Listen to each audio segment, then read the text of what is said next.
तो दोस्तों इस वीडियो में हम बात करेंगे कि एल्गोरिथम किसको बोलते हैं। कोई डेफिनेशन नहीं बताऊंगा मैं आपको, कुछ एग्जांपल्स दूंगा जिससे आपको आइडिया लगेगा कि एल्गोरिथम्स क्या होती है। एल्गोरिथम्स हर जगह आपको मिलेगी। ओके, होता क्या है, कोई प्रॉब्लम हम सॉल्व करने की कोशिश कर रहे हैं। ओके, और हमारे पास एक सेट ऑफ इनपुट्स है। ठीक है, तो ये जो है ये हमारे पास है, ये हमारे पास है किसी न किसी रूप में, किसी न किसी फॉर्म में ये हमारे पास है, और हमें सेट ऑफ आउटपुट्स चाहिए। ये हमको चाहिए, यह हमको चाहिए किसी न किसी रूप में हमको आउटपुट्स चाहिए। हो सकता है कोई आउटपुट ना भी बने। कई बार ऐसा होगा कि हमारे पास इनपुट्स तो होंगे लेकिन ज़रूरी नहीं कि कोई आउटपुट हो। ठीक है, हम उसको रिप्रेजेंट नहीं करेंगे, लेकिन कई बार हमारे पास आउटपुट्स का सेट रहेगा जो कि हमको चाहिए। एक प्रॉब्लम स्टेटमेंट है, एक प्रॉब्लम है हमारे पास और ये सेट ऑफ इनपुट्स है, तो ऐसा क्या करें कि आउटपुट्स बन जाएं। ठीक है, तो सारी चीज़ें इस प्रॉब्लम स्टेटमेंट के अंदर मेंशन्ड है कि इतना समय लगना चाहिए या इतनी चीज़ें होनी चाहिए, या कई बार नहीं भी मेंशन हो। ठीक है, लेकिन एक प्रॉब्लम है जो कि जिसका सॉल्यूशन निकालना है। ठीक है, तो ये जो गैप है इसको कौन ब्रिज करेगी? एक एल्गोरिथम। एक एल्गोरिथम होगी जो इन इनपुट्स के सेट को लेगी, कुछ करेगी और आउटपुट्स का सेट तैयार होगा। ठीक है, यहाँ अगर ज़ीरो आउटपुट है तो मतलब कुछ करेगी और एल्गोरिथम टर्मिनेट हो जाएगी। ठीक है, एक फाइनाइट अमाउंट ऑफ टाइम में एल्गोरिथम क्या होगी? टर्मिनेट हो जाएगी। ठीक है, तो यहाँ पर एक फाइनाइट टाइम जो है एक कीवर्ड है कि फाइनाइट टाइम में एल्गोरिथम क्या हो जाएगी? टर्मिनेट हो जाएगी। फॉर एग्जांपल एक डॉक्टर साहब हैं, उनको एक बीमारी है, एक सर्जरी करनी है। ठीक है, तो उनका प्रॉब्लम स्टेटमेंट क्या है? कि सर्जरी करना। ठीक है, उनके पास इनपुट्स के लिए क्या होगा? उनके पास एक पेशेंट है और उसकी एग्जिस्टिंग कंडीशंस हैं जो उनको पता है। अब ऐसे पेशेंट के साथ और ऐसी कंडीशंस के साथ एल्गोरिथम, मतलब सर्जरी करने का एक प्रोसेस है, वो प्रोसेस वो फॉलो करेंगे, वो एल्गोरिथम वो फॉलो करेंगे, और फाइनली आउटपुट्स को कैसे हम रिप्रेजेंट करेंगे कि पेशेंट जो है उसकी जो कंडीशन है वो इम्प्रूव होने लगी है या एक हफ्ते बाद इम्प्रूव होगी, या उसका जो इशू था अभी हल हो गया है। ठीक है, उस तरह का आउटपुट इस केस में। तो वो वाली एल्गोरिथम्स अलग होती हैं। हम जहाँ जिस चीज़ के लिए इंटरेस्टेड हैं वो है हमारी कंप्यूटर एल्गोरिथम्स। ठीक है, कंप्यूटर एल्गोरिथम्स, जहाँ हम कंप्यूटर को कुछ इनपुट्स देंगे और हमारा एक प्रॉब्लम स्टेटमेंट होगा, और उस हिसाब से हमको ऐसे एल्गोरिथम्स बनानी पड़ेंगी जिससे हमको वो आउटपुट्स मिल सके। ओके, फॉर एग्जांपल हमारे पास एक लिस्ट ऑफ नंबर्स है। ओके, और हमारा जो प्रॉब्लम स्टेटमेंट है वो एक सॉर्ट करना, सॉर्ट दिस नंबर्स। ये हमारा क्या है? प्रॉब्लम स्टेटमेंट है। तो हमको जो आउटपुट है उसमें क्या चाहिए? सॉर्टेड लिस्ट ऑफ नंबर्स चाहिए। तो नंबर्स को सॉर्ट करने के लिए कोई सॉर्टिंग एल्गोरिथम की ज़रूरत है। ठीक है, बहुत सारे एल्गोरिथम्स एग्जिस्ट करती हैं, लेकिन यहाँ पर एक एल्गोरिथम जो कि सॉर्ट करेगी किसी तरीके से और हमको एक लिस्ट ऑफ नंबर्स आउटपुट में मिल जाएगा। ओके, यदि आप देखो कि एक एल्गोरिथम का नेचर क्या होता है, कि उसका एग्जीक्यूशन का एक सिस्टमेटिक प्लान है। ठीक है, यदि एक डॉक्टर ऑपरेशन कर रहा है तो सिस्टमेटिक उसके पास एक प्लान होगा ऑपरेशन को एग्जीक्यूट करने का। ठीक है, वैसे ही जब कंप्यूटर पर कोई एल्गोरिथम रन होती है तो उसका एक सिस्टमेटिक प्लान होता है। ठीक है, एक के बाद एक इंस्ट्रक्शन आफ्टर इंस्ट्रक्शन जो है एल्गोरिथम रन होती है और इनपुट जो हमने दिया उसका प्रोसेसिंग होता है। मतलब जो हर एक स्टेप है वो वेल डिफाइंड है, एम्बिगियस नहीं है। ठीक है, वेल डिफाइंड होता है हर एक स्टेप एल्गोरिथम का, और उसका यूज़ होता हुआ जो भी इनपुट है उससे आउटपुट तैयार हो जाता है। एंड डेफिनेटली जो भी एल्गोरिथम है वो एक फाइनाइट अमाउंट ऑफ टाइम लेती है एग्जीक्यूट होने में। ठीक है। हमारा जो फोकस है कंप्यूटर एल्गोरिथम्स के ऊपर फोकस, हम किसी बायोलॉजी की फील्ड की बात नहीं कर रहे, किसी दूसरी फील्ड की बात नहीं कर रहे, ठीक है। लेकिन एल्गोरिथम एक जनरल वर्ड है, इसको हम फॉर्मली डिफाइन नहीं कर रहे हैं क्योंकि उसकी हमको ज़रूरत नहीं है। लेकिन जो आइडिया हमको लेना है वो यही है कि किसी भी फील्ड में हमारे पास कुछ इनपुट्स होंगे, ठीक है, और हमको कुछ आउटपुट्स चाहिए होंगे या कुछ आउटपुट नहीं भी चाहिए होंगे, ठीक है। हमारा प्रॉब्लम स्टेटमेंट होगा हमारे पास, और अब हमें इस सेट ऑफ इनपुट्स से सेट ऑफ आउटपुट्स पर जाने के लिए कोई प्रोसेस डिफाइन करना है जो कि फाइनाइट टाइम ले, उसके एग्जीक्यूशन का सिस्टमेटिक प्लान हो, ठीक है, हर एक स्टेप जो है वेल डिफाइंड रहे, ठीक है। अब जैसे कि एग्जांपल लेते हैं, मान लो कि इनपुट में, ठीक है, एम्प्लॉय का नेम है, एम्प्लॉय की एज है, एम्प्लॉय की सैलरी है और एम्प्लॉय का एजुकेशन है। ये मेरा इनपुट्स का एक सेट है, ठीक है। यहाँ पर कोई आउटपुट नहीं है, ठीक है। और जो मेरा प्रॉब्लम स्टेटमेंट है वो क्या है, enter the record into database efficiently. ये मेरा प्रॉब्लम स्टेटमेंट है। तो एक डेटाबेस है, उसमें एफिशिएंटली एक रिकॉर्ड को एंटर करना है, ठीक है। तो यहाँ हम बोल सकते हैं कि कोई आउटपुट एज सच नहीं है, ठीक है। ऐसी कौन सी एल्गोरिथम हो सकती है जिससे इस रिकॉर्ड को एफिशिएंटली उस डेटाबेस में एंटर किया जा सके, ठीक है। तो यहाँ पर भी एक ऐसी एल्गोरिथम की ज़रूरत है, ठीक है। तो दोस्तों होता क्या है कि प्रॉब्लम स्टेटमेंट वेल डिफाइंड होना चाहिए, ठीक है। जब हम एल्गोरिथम्स की स्टडी कर रहे होते हैं तो हमारे पास प्रॉब्लम स्टेटमेंट क्लियर कट होता है, ठीक है। और फिर हमारे पास इनपुट्स की हम बात करते हैं कि हमारे पास कौन से इनपुट्स आने वाले हैं और हमें कौन से आउटपुट्स चाहिए, ठीक है। हम स्टडी करके डिफाइन करते हैं कि इस तरह के इनपुट्स हमारे पास आएंगे और हम इस तरह के आउटपुट्स में इंटरेस्टेड हैं। अब हम एल्गोरिथम्स को डिज़ाइन करना सीखते हैं, ठीक है।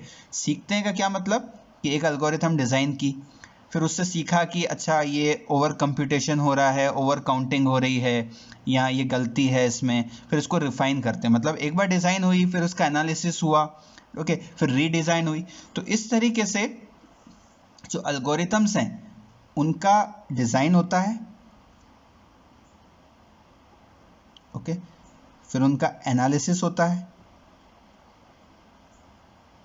ओके, फिर उनका रीडिज़ाइन होता है,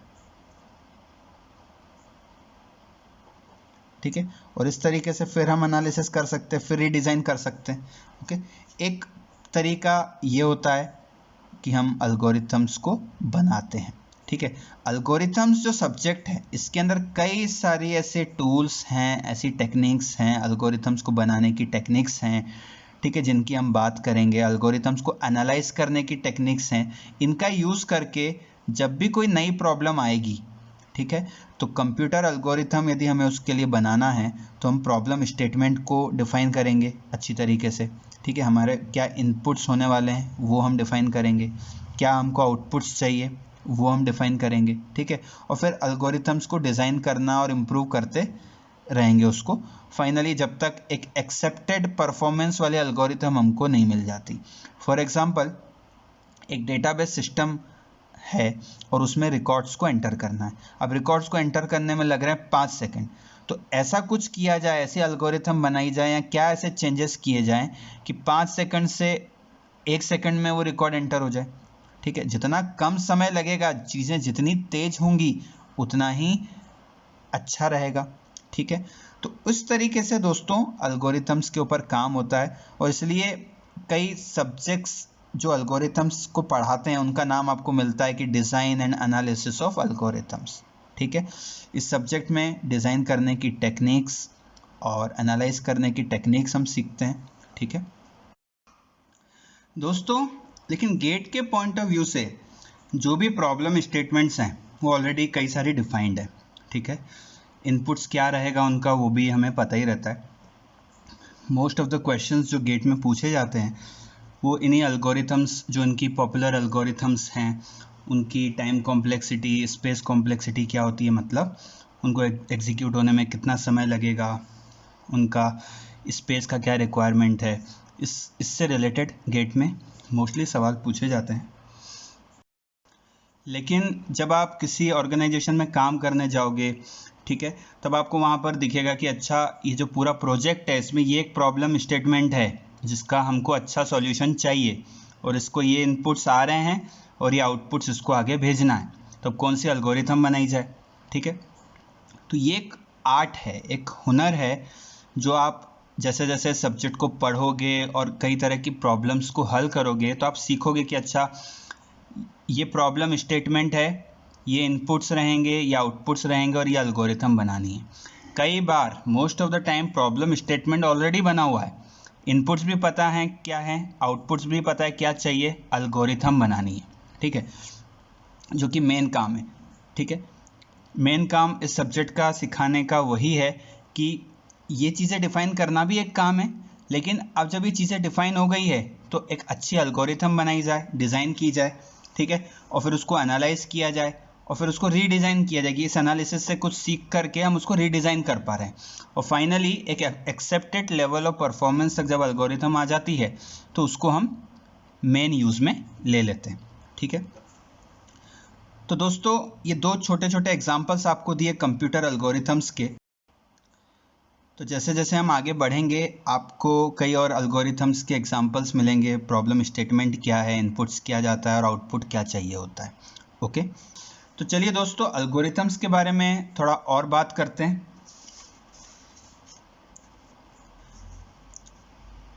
तो एक कंप्यूटर एल्गोरिथम जो है उसका रूप कैसा हो सकता है। ठीक है, उसके लिए या तो हम एक कंप्यूटर पर प्रोग्राम लिखेंगे, ठीक है, या एक उसको हार्डवेयर में इम्प्लीमेंट कर सकते हैं। ठीक है, एक छोटा सा एग्जांपल हम यदि बात करें, जैसे फॉर एग्जांपल आपने झिलमिल लाइट्स देखी होंगी।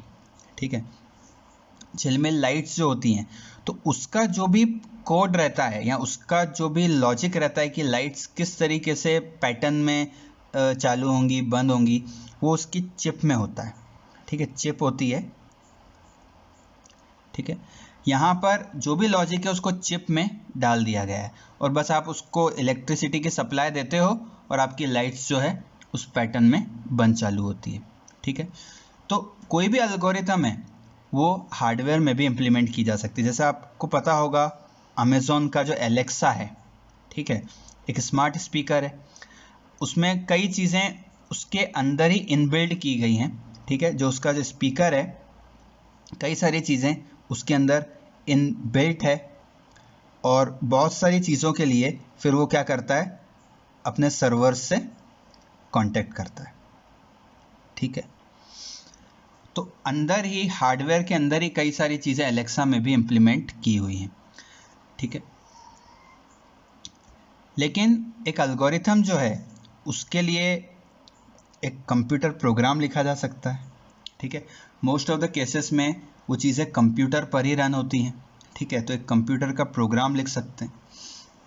अब कंप्यूटर का प्रोग्राम मतलब क्या हुआ, तो दोस्तों प्रोग्रामिंग लैंग्वेजेस होती है कई सारी। ठीक है, जैसे सी है, सी प्लस प्लस है, जावा है, पाइथन है। इस कोर्स के लिए इस सीरीज़ में हम सी लैंग्वेज की बात करेंगे क्योंकि गेट में सी के ऊपर क्वेश्चंस पूछे जाते हैं। ठीक है, प्रोग्रामिंग लैंग्वेजेस कई सारी होती है, तो किसी एक लैंग्वेज में हम कोड लिखते हैं अपना। ओके, इसको बोलते हैं हाई लेवल लैंग्वेज। ठीक है, क्योंकि ऐसी लैंग्वेज है जो हम डेवलपर्स को, एक आम आदमी को आसानी से समझ में आए और वो उसमें कोड लिख सके। और फिर क्या होता है कि ये जो कोड है, ये कोड क्या होता है, कन्वर्ट होता है इनटू मशीन लैंग्वेज। ठीक है, मशीन जिस भाषा को समझती है उसमें ये जो हाई लेवल लैंग्वेज का जो कोड है ये लो लेवल लैंग्वेज के कोड में, उस भाषा में लो लेवल लैंग्वेज के कोड में चेंज हो जाता है, जिसको आपका जो सीपीयू है वो समझता है। ओके, कई बार जैसे आप भविष्य में काम करोगे, हो सकता है आपको इस लो लेवल लैंग्वेज के साथ भी डायरेक्टली डील करना पड़े, ऐसा पॉसिबल है। लेकिन मोस्ट ऑफ द केसेस में जो भी कोड लिखा जाता है, जो भी प्रोग्राम लिखा जाता है, वो हाई लेवल लैंग्वेज में लिखा जाता है और फिर ये कन्वर्ट होता है सीपीयू के लिए लो लेवल लैंग्वेज में, जहाँ पर वो जो चिप है, जो प्रोसेसर का चिप है, वो उसको डायरेक्टली एग्जीक्यूट करता है। ओके, तो जो भी अल्गोरिथम्स हम बनाएंगे, डिज़ाइन करेंगे, वो किसी हाई लेवल लैंग्वेज में लिखेंगे और उसको रन करके देखेंगे और फिर इसका एनालिसिस करेंगे और फिर रीडिज़ाइन करते रहेंगे अल्गोरिथम को, ठीक है, जब तक कि एक एक्सेप्टेड लेवल ऑफ परफॉर्मेंस हमको नहीं मिल जाता, हमको नहीं लगता जब तक कि एल्गोरिथम अब अच्छा काम कर रही है, अब इसको आगे लेकर जाते हैं, ठीक है। तो जैसा कि प्रॉब्लम स्टेटमेंट है उसके हिसाब से डिपेंड करेगा कि आपकी एल्गोरिथम क्या कंप्यूटर के अंदर ही रन होने वाली है, मतलब एज अ कंप्यूटर प्रोग्राम ही रहेगी, या उसको हार्डवेयर में लेकर जाना है, ठीक है। तो डिपेंड करता है कि आप कौन सा काम कर रहे हो, ठीक है, आप कौन सी ऑर्गेनाइजेशन में हो, ऑर्गेनाइजेशन कौन सा बिजनेस कर रही है, उस हिसाब से आपकी जो प्रॉब्लम स्टेटमेंट है, उसका जो सॉल्यूशन है, जो एल्गोरिथम है, उसको कहाँ पर लेकर जाना है।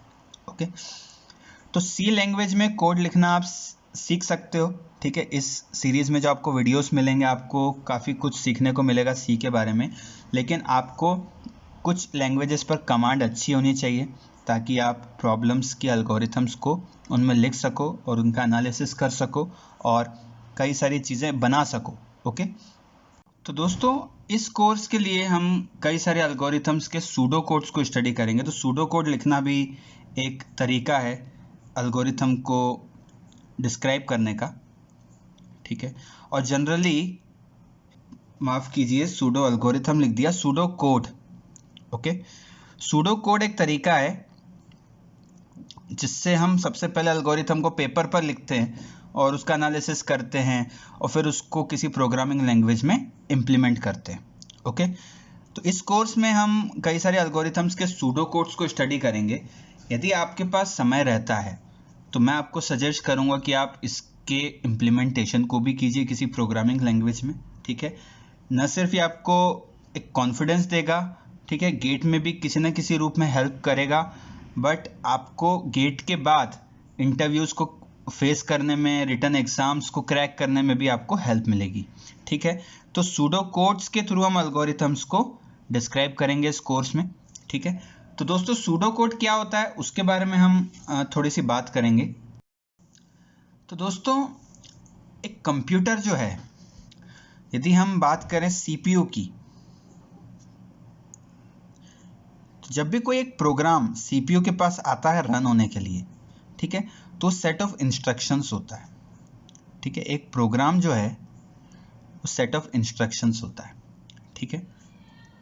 इधर लिख देता हूं मैं, set of instructions is called a program, और एक के बाद एक इंस्ट्रक्शंस जो है एग्जीक्यूट होती है सीपीयू के ऊपर।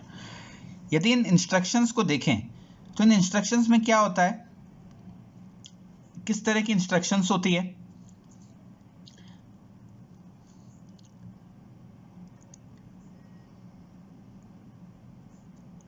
इटरेशन एक्सप्रेशंस होती है, ठीक है। फॉर एग्जांपल कोई चीज हमें रन करनी है, ठीक है। एक वेरिएबल ले लिया i, ठीक है, एक वेरिएबल है i, इसकी वैल्यू 1 से लेकर n तक, ठीक है। तो 1 से लेकर n तक क्या होगा कि जब i की वैल्यू 1 है तो कुछ एग्जीक्यूट करो, ठीक है। i की वैल्यू 1 हुई, उसने एग्जीक्यूट किया। फिर i की वैल्यू क्या होगी, 1 से 2 होगी, फिर ये एग्जीक्यूट करेगा कुछ, फिर i की वैल्यू 3 होगी। इसी तरीके से i की वैल्यू जब तक n नहीं हो जाती वो एग्जीक्यूट करेगा। तो इस तरह की जो एक्सप्रेशंस होती है, ये एक्सप्रेशंस हमको इन इंस्ट्रक्शंस में इंप्लीमेंटेड मिलती है, ठीक है। अब ये जो 4 कंडीशन हमने लिखी है, इसको एक तरीका बोलेंगे इटरेशन लिखने का, दूसरा तरीका क्या हो सकता है, वाइल कंडीशन लिखना, ठीक है। यहां पर हमने कोई एक्सप्रेशन लिखी, ठीक है, और इधर लिख देता हूं एग्जीक्यूट समथिंग। तो होता क्या कि ये जो एक्सप्रेशन है इसकी वैल्यू या तो ट्रू होगी या फॉल्स होगी। ओके, जब इसकी वैल्यू ट्रू होती है तो ये एग्जीक्यूट करता है। तो ये भी एक इटरेशन एक्सप्रेशन है। फॉर के थ्रू हमें जब कोई चीज एक के बाद एक एग्जीक्यूट करनी है तो हमने फॉर लिखा। एक तरीका है वाइल के थ्रू इटरेशन एक्सप्रेशन लिखने का, ठीक है। वाइल में जब तक ये कंडीशन ट्रू है तब तक एग्जीक्यूट करते रहो। फॉर एग्जांपल हमने क्या किया कि एक बैंक अकाउंट है, ठीक है। बैंक अकाउंट में जब तक पॉजिटिव बैलेंस है, ठीक है, तब तक उसको अलाउ करो कि भैया यदि उसको ट्रांजेक्शन करना है तो ट्रांजेक्शन करता रहेगा, या उसको कोई प्रोसेसिंग है वो करता रहेगा। लेकिन जैसे ही बैलेंस खत्म हो गया तो ये वाला पार्ट एग्जीक्यूट ही नहीं होगा। तो ये एक्सप्रेशन है, प्रोग्रामेटिकली यदि ये ट्रू होती है तो ये चीज एग्जीक्यूट होगी। तो इस तरीके से इटरेशंस को यदि हमको लिखना है, ठीक है, तो हम फॉर और वाइल का यूज करते हैं। तो जो इंस्ट्रक्शंस होती है जो सीधे सीपीयू एग्जीक्यूट करता है उसमें भी ये एक्सप्रेशंस लिखी जाती है, ठीक है, उस लो लेवल लैंग्वेज में जो कि मैंने आपको बताया था। और सेम चीज जब हम हमारी हाई लेवल लैंग्वेज में लिखेंगे तब भी हम इन चीजों को एक्सप्रेस करते हैं, फॉर लिखते हैं, वाइल लिखते हैं, ठीक है। तो जब भी हम हमारा सूडो कोड लिखेंगे, ठीक है, सूडो कोड का मतलब क्या हुआ कि जो बेसिक ऑपरेशंस किसी प्रोग्रामिंग लैंग्वेज में चलते हैं, ठीक है, वही ऑपरेशंस हम हमारे पेपर पर जब कोड लिखेंगे तो इस तरह के कीवर्ड्स का यूज करके हम हमारा कोड एक्सप्रेस करेंगे, उसी को सूडो कोड बोलते हैं, ठीक है। तो जैसे एक छोटा सा एग्जांपल लेते हैं, ठीक है, और उससे आपको आइडिया हो जाएगा कि कैसे सूडो कोड जो है हम लिख सकते हैं। ओके, तो मान लेते हैं कि एक अरे है, ठीक है, जिसके अंदर कुछ वैल्यूज है। अब अरे का क्या मतलब हुआ? अरे का मतलब हुआ कि एक लिस्ट ऑफ नंबर्स है। अब ये अरे एक्चुअली में एक डेटा स्ट्रक्चर होता है। कंप्यूटर में जो मेमोरी होती है, कंप्यूटर की मेमोरी में यदि हम किसी प्रोग्रामिंग लैंग्वेज में एक अरे को डिफाइन करें कि भैया हमको एक लिस्ट ऑफ नंबर्स चाहिए, तो कंप्यूटर की मेमोरी में मेमोरी लोकेशंस अलॉट हो जाते हैं, और हर एक मेमोरी लोकेशन पर, ये मेमोरी लोकेशन 1 हो गई, ये मेमोरी लोकेशन 2 हो गई, इस तरीके से हमको एक मेमोरी लोकेशंस का एक सेट अलॉट हो जाता है, और उसकी एक एक लोकेशन पर हमने क्या करा, ये वैल्यू स्टोर कर दी, ठीक है। अब प्रॉब्लम स्टेटमेंट है कि इनमें से मैक्सिमम नंबर फाइंड करना है। तो इसका सूडो कोड लिखते हैं और इससे आपको आइडिया लगेगा कि कैसे हम ऑपरेशंस को पेपर पर रिप्रेजेंट कर रहे हैं, ठीक है।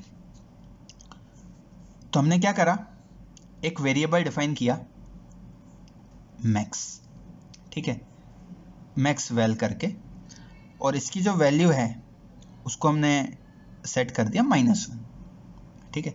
अब हम क्या करते हैं, एक फॉर लूप लिखते हैं, ठीक है। इस अरे का नाम दे दिया a फॉर एग्जांपल, ठीक है, for i is equal to 1 to 6, ठीक है।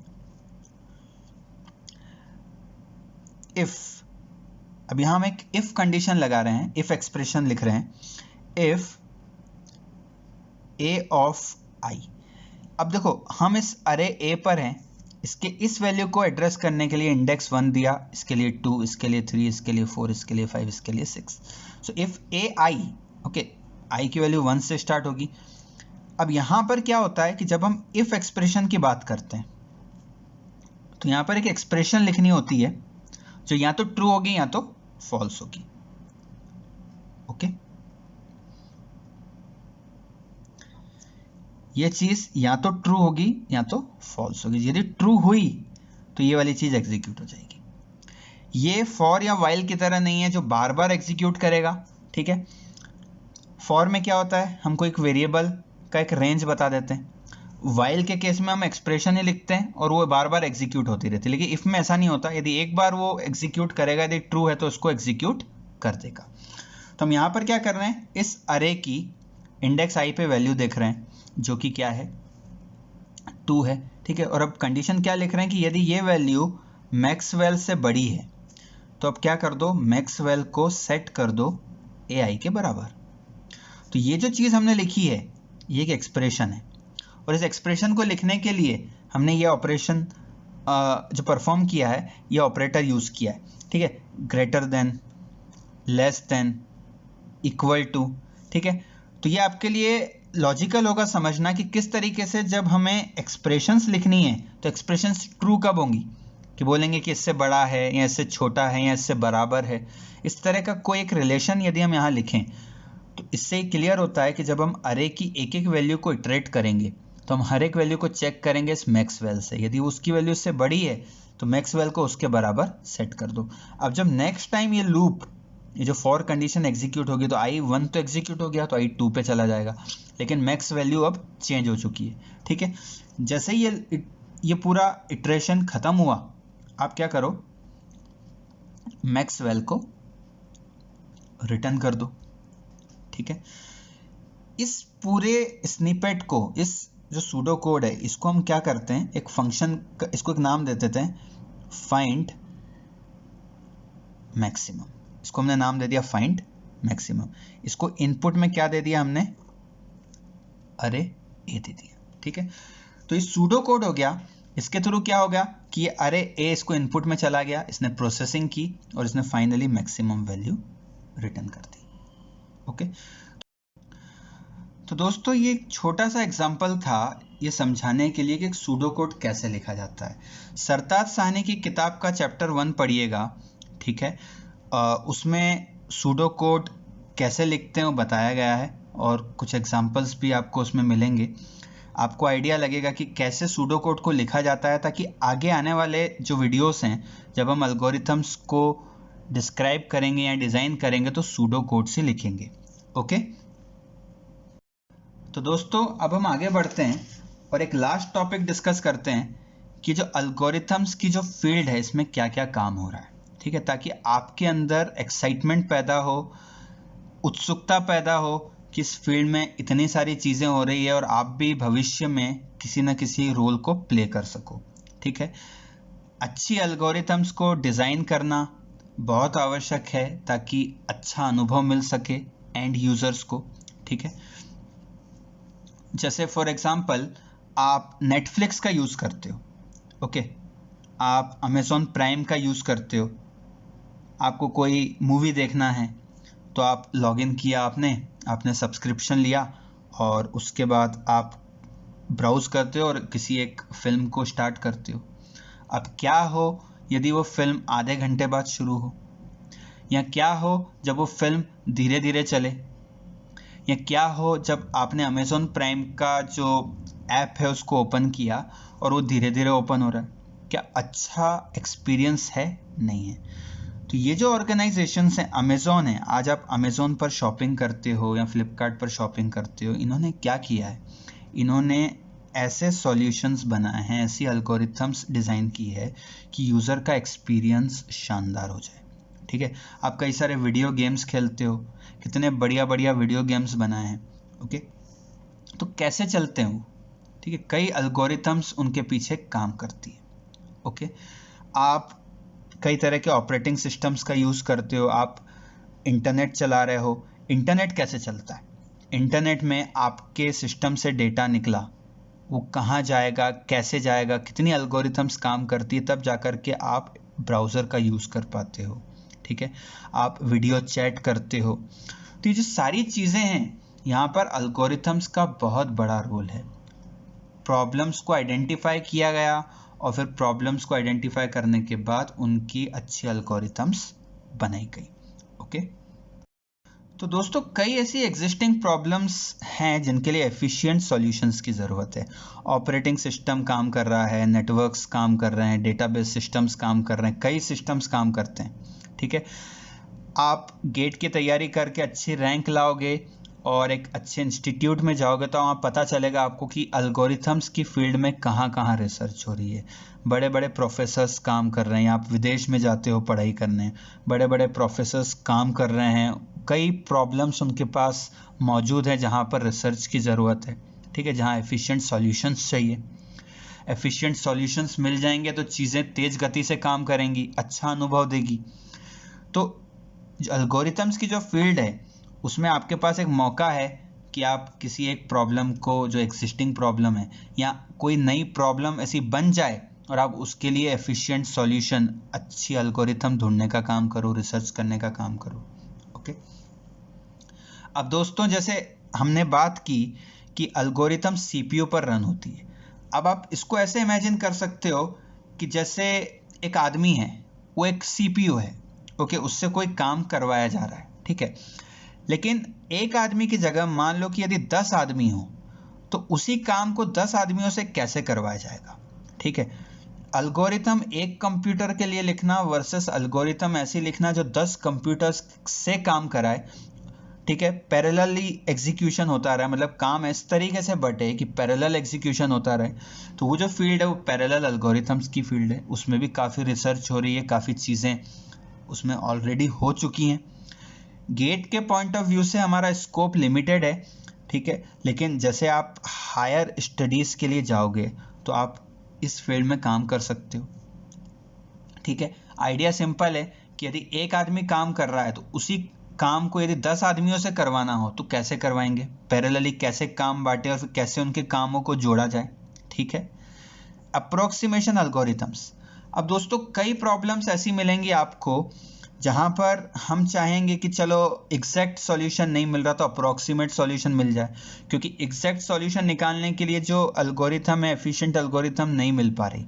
जो एल्गोरिथम एग्जिस्ट करती है वो काफ़ी समय लेती है, तो चलो रिलैक्स कर देते हैं। ऐसी कई प्रॉब्लम्स होगी कि अब जैसे मान लो कि हम इंटरनेट पर गए, हमने एक प्रोग्राम लिखा जो इंटरनेट से क्या करता है, ऐसे आर्टिकल्स निकाल के लाएगा जिसमें कंपनीज के फाइनेंशियल परफॉर्मेंस की बात हो रही है, ठीक है। तो हमने एक एल्गोरिथम लिखा, हमने क्या किया, वो वेब को एक्सेस करेगा, इंटरनेट को एक्सेस करेगा और वहाँ से आर्टिकल्स को निकाल कर लेकर आएगा, ठीक है। लेकिन ज़रूरी नहीं है कि जो भी आर्टिकल वो लेकर आए, क्योंकि इंटरनेट पर बहुत सारी चीज़ें अवेलेबल है। तो वहाँ पर कैसे आइडेंटिफाई करें कि हमें जो आर्टिकल मिला फाइनेंशियल परफॉर्मेंस का ही होगा। तो फिर हम वहाँ पर कुछ रिलैक्स कर देंगे कि चलो इन कीवर्ड्स का यूज़ करके ही हमको आर्टिकल्स ला करके दो। तो वहाँ पर इस तरह की एल्गोरिथम्स हो जाएगी अप्रोक्सीमेशन एल्गोरिथम्स। आप जब इस फील्ड में काम करोगे तो आपको समझ में आएगा कि यार अच्छा, इस प्रॉब्लम स्टेटमेंट को हम रिलैक्स कर देते हैं और इसके अप्रोक्सीमेट सॉल्यूशन की बात करके देखते हैं, उसमें कितना समय लगता है ढूंढने में, ठीक है। एक और फील्ड है रैंडमाइज्ड एल्गोरिथम। अब जैसे मान लो कि कई बार क्या होता है कि रैंडम गैस कर लिया, ठीक है। क्या गैस करने से कोई काम हो सकता है क्या? जैसे मान लो कि एक आदमी है, उसके पास एक हुनर है, ठीक है। जहां पर भी चोरी होती है तो वो क्या करता है, कुछ गैसेस करता है, उसका एक ऐसा अनुभव है, वो गैस करता है, गैस कर करके वो चोर को पकड़ लेता है। फॉर एग्जाम्पल उसके पास ऐसा हुनर है। तो क्या हम इस तरह के रैंडम गैसेस का यूज़ करके भी कोई एल्गोरिथम्स ऐसी बना सकते हैं जिससे परफॉर्मेंस इंप्रूव हो जाए? तो हाँ, कई ऐसी प्रॉब्लम्स है जहाँ पर रैंडम गैसिंग करके, या रैंडम ना बोलूँ लेकिन गैस करके, हम एल्गोरिथम्स ऐसी बना सकते हैं जो डिजायर्ड सॉल्यूशन की तरफ हमको ले जाए। ओके, तो ये भी एक ऐसी फील्ड है जहां आप काम कर सकते हो। Okay, cloud computing. दोस्तों गूगल डॉक्स का यूज़ करते हैं, AWS है, अज्योर है, ये पॉपुलर क्लाउड कंप्यूटिंग प्लेटफॉर्म्स है। क्लाउड कंप्यूटिंग का क्या मतलब होता है? आज आपको डेटा स्टोर करना है तो आप अपनी मशीन पर मत रखो, अपनी हार्ड डिस्क में मत रखो, आप उसको क्लाउड पे रख दो। आप किसी क्लाउड पर स्टोरेज की सर्विस के लिए उसको पैसा दे दो और अपना डेटा वहीं रखो। डेटा सुरक्षित रहेगा, ये उसकी जिम्मेदारी है। ओके, आपको कोई गेम खेलना है तो आप क्लाउड पर जा कर के गेम खेलो, ठीक है। आप क्लाउड से कनेक्ट हो जाओ और जो भी गेम है वो आपका क्लाउड से आपको ब्राउज़र पर मिल जाएगा फॉर एग्जांपल, ठीक है। आपको कोई प्रोग्रामिंग लैंग्वेज में काम करना है तो आप प्रोग्रामिंग लैंग्वेज को आपके सिस्टम पर मत इंस्टॉल करो, आप क्लाउड पर जाकर के वहाँ से उसकी प्रोग्रामिंग लैंग्वेज का एनवायरनमेंट जो उसको एक्सेस करके प्रोग्रामिंग कर लो। तो मतलब जो इस सर्विसेज हैं इनको थ्रू द इंटरनेट प्रोवाइड किया जा रहा है, ठीक है। इन सर्विसेज को थ्रू द इंटरनेट प्रोवाइड किया जा रहा है। आपको इंफ्रास्ट्रक्चर सेट करने की ज़रूरत ना हो, चीज़ों को अपनी मशीन पे अपनी प्रीमाइस पर रखने की ज़रूरत ना हो, इसलिए सारा जो काम है वो क्लाउड कंप्यूटिंग कंपनीज कर रही है। आपको वो सर्विस प्रोवाइड करा रही है, आपसे पैसा लेगी, आपको सर्विस देगी। उसका मेंटेनेंस, उसकी सुरक्षा की गारंटी, उसकी डेटा को नुकसान ना हो उसकी गारंटी क्लाउड कंप्यूटिंग कंपनीज लेगी। तो दोस्तों ये जो पूरा इंफ्रास्ट्रक्चर है, ये जो भी चीज़ें इन्होंने बनाई है, इसके पीछे काफ़ी एल्गोरिथम्स लगी होंगी। ठीक है, इंडिया का कोई क्लाउड कंप्यूटिंग का बिजनेस नहीं है, लेकिन ये सारे बिजनेसेस यूएस बेस्ड हैं। इतनी उन्होंने एल्गोरिथम्स का यूज़ किया है, टेक्नोलॉजीज़ का यूज़ किया है। ये भी एक इंटरेस्टिंग चीज़ है, रिसर्च की फील्ड है। इसमें अभी और भी कई सारे चैलेंजेस निकल कर आ रहे हैं और कई सारे एग्जिस्टिंग चैलेंजेस हैं, तो ये भी एक रिसर्च का फील्ड है। Machine learning and intelligent systems, दोस्तों ऐसे सिस्टम्स बनाना जो आदमी की तरह इंटेलिजेंस का यूज़ करके काम कर सके। ठीक है, इंटेलिजेंट सिस्टम्स को बनाना, आर्टिफिशियल इंटेलिजेंस सिस्टम्स को बनाना, यहाँ की एल्गोरिथम्स अलग होती है। आप इस फील्ड में भी जाकर के रिसर्च कर सकते हो। ठीक है, मशीन लर्निंग एक पॉपुलर टर्म है जहाँ पर हम मशीन को एबिलिटी देते हैं कि वो लर्न करना सीख जाए। ठीक है, उसको इतना डेटा दे देते हैं और एक ऐसी एल्गोरिथम होती है कि वो डेटा का यूज़ करके चीज़ें लर्न कर लेती है। ओके, क्वांटम कंप्यूटिंग, गूगल ने एक ब्रेक थ्रू हासिल किया क्वांटम कंप्यूटिंग में। ये एक नए तरह का पैराडाइम है कंप्यूटिंग का। आजकल आज का जो कंप्यूटर है वो बिट्स के ऊपर काम करता है। जितनी भी इंफॉर्मेशन है वो बिट्स के फॉर्म में स्टोर्ड है और बिट्स के ऊपर ही प्रोसेसिंग होती है। लेकिन क्वांटम कंप्यूटिंग जो है, इसमें जो कंप्यूटर होता है वो क्यूबिट्स पर काम करता है। इसके बारे में आप पढ़िएगा, ये एक नई चीज़ है। गूगल ने हाल ही में कोई ब्रेक थ्रू हासिल किया है, इसके बारे में पढ़िए। ये भी एक रिसर्च की फील्ड है, यहाँ पर भी एल्गोरिथम्स का रोल रहेगा, क्योंकि यदि कंप्यूटर का जो बेसिक मॉडल है यदि वही चेंज हो जाता है, बिट्स पर काम नहीं करके वो क्यूबिट्स पर काम करेगा, तो उसकी एल्गोरिथम्स डिज़ाइन करने का जो है फील्ड ही चेंज हो जाएगा। ओके, और फाइनली मैंने लिखा है कोविड-19 पेंडेमिक। ये वीडियो मैं मई के महीने में रिकॉर्ड कर रहा हूँ आज, जब पूरा विश्व कोविड-19 नाम की बीमारी, कोरोना वायरस के चपेट में है। पेंडेमिक का समय है और इस पेंडेमिक से कई तरह की चीज़ें निकल कर आई है जिनके सॉल्यूशंस की ज़रूरत है। फॉर एग्जांपल, भविष्य में यदि कोई पेंडेमिक आता है तो कैसे ऑलरेडी प्रिपेयर्ड रहा जाए, कैसे हेल्थ वर्कर्स प्रिपेयर्ड रहें, कैसे केओस को कम किया जा सके। ऐसे कई प्रॉब्लम स्टेटमेंट्स निकल कर आएंगे जिनको आपको और अच्छे से डिफाइन करना पड़ेगा और फिर उनके लिए एल्गोरिथम्स डिज़ाइन करना आपको पड़ सकती है। ठीक है, हो सकता है कंप्यूटर एल्गोरिथम्स के थ्रू आप किसी प्रॉब्लम का सॉल्यूशन निकालो, या नॉन कंप्यूटर एल्गोरिथम्स बनानी पड़ेगी किसी को। ठीक है, तो ये जो पेंडेमिक है ये भी कई सारी अपॉर्चुनिटीज़, कई सारी प्रॉब्लम स्टेटमेंट्स लेकर आया है। ठीक है, तो दोस्तों एल्गोरिथम्स की फील्ड काफ़ी इंटरेस्टिंग है। यदि आपके पास समय रहता है तो आपको प्रोग्रामिंग लैंग्वेज एक सिलेक्ट कर लो, सी या C++ या जावा या पाइथन, और उसमें कोडिंग करना शुरू करो। जैसा कि मैंने बताया है कि गेट के पॉइंट ऑफ व्यू से कोडिंग करना मैंडेटरी नहीं है, लेकिन आपको ये चीज़ आनी ही चाहिए। ठीक है, being a computer science student या जो ऐसा कैंडिडेट जो कंप्यूटर साइंस फील्ड में काम कर रहा है उसको अच्छी प्रोग्रामिंग आनी चाहिए। ठीक है, तो वो आप शुरू कीजिए। ठीक है, और इस वीडियो सीरीज़ के साथ जुड़े रहिए। ये लेक्चर 1 था जिसमें हमने बताया कि एल्गोरिथम्स क्या होती हैं। ठीक है, आपको एक आइडिया दिया गेट के पॉइंट ऑफ व्यू से, और कहीं भी एल्गोरिथम की डेफिनेशन की ज़रूरत नहीं है। ज़रूरत है कि आप समझे कि प्रॉब्लम स्टेटमेंट क्या है, और आपके पास जो टूल्स एंड टेक्निक्स हैं जो हम आगे डिस्कस करेंगे उनका कैसे यूज़ करके उन प्रॉब्लम्स को सॉल्व किया जाए, प्लस इस फील्ड में कैसे कैसे रिसर्च हो रही है उसका मैंने आपको आइडिया दिया। कई सारे आपको नाम दिए, एल्गोरिथम्स के टाइप्स के नाम दिए। आप भविष्य में जब हायर स्टडीज़ के लिए जाओगे या काम करोगे तो आप इनमें से किसी भी एक फील्ड पर काम कर सकते हो। ठीक है, और इस विश्व में कंट्रीब्यूट कर सकते हो। तो दोस्तों अगले वीडियो में बात करेंगे कि डेटा स्ट्रक्चर क्या होता है, और उसके बाद धीरे धीरे हम छोटी छोटी एल्गोरिथम्स को लेना शुरू करेंगे और आगे बढ़ेंगे।